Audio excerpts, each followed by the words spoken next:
something very important, and that is about who you should be comparing yourself against. Because we spend a lot of our time comparing ourselves against people, whether or not we want to or we realize that we're doing it or not. So movie stars, models, people we follow, people we admire, our friends, our family, our neighbors, total strangers on the street. We are constantly analyzing and categorizing and comparing our attributes to theirs. Are we as smart? Are we as successful? Are we as skinny? Are we as good looking? Are we as popular, as strong, as confident, as nice? Our brains are constantly comparing ourselves to other people and then offering and presenting this information to us, whether or not we want it, whether or not we ask for it. It just pops into our mind. One minute you're looking at somebody, the next minute you find yourself comparing with them.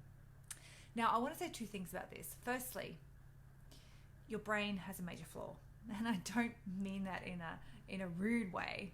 What I mean is that your brain is the information your brain's not giving you, that is giving you, is not true.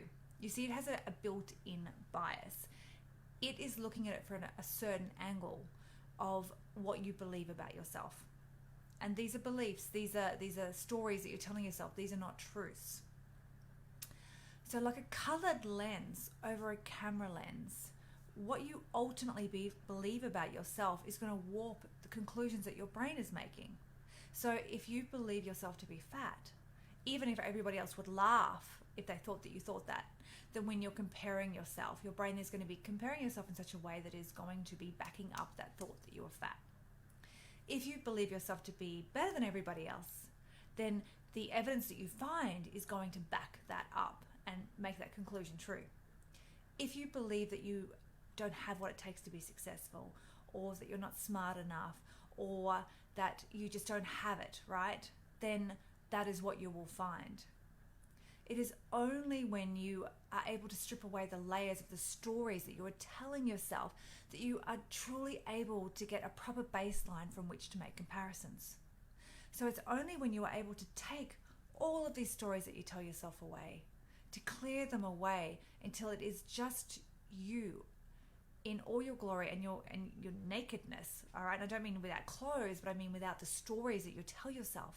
It is only when you're able to strip that away and see the real you that you are able to make proper comparisons. Now, the second thing I want to tell you about comparing yourself to other people is that there's only one person that you should be comparing yourself to. And that is your future you, okay? So not just any version of you, but your future you, the future you that is already living that life that you want.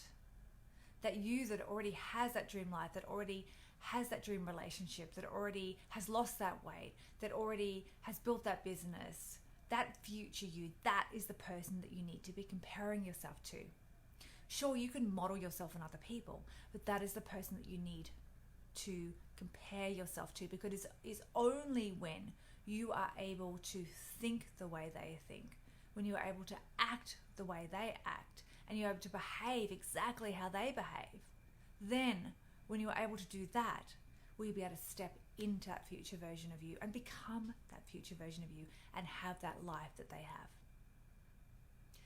Okay, so I hope that's given you something to think about. One, when we compare ourselves to other people and other things, we are ultimately doing it with a lens over our camera, a lens of these beliefs, these stories that we tell ourselves about ourselves, and it's not true. So these comparisons that we often make are actually not true.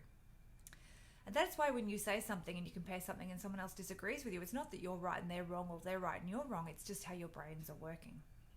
And the second thing is that there's only one person you should be comparing yourself to and that you should be trying to be like, and that is your future you, who has exactly what you want now.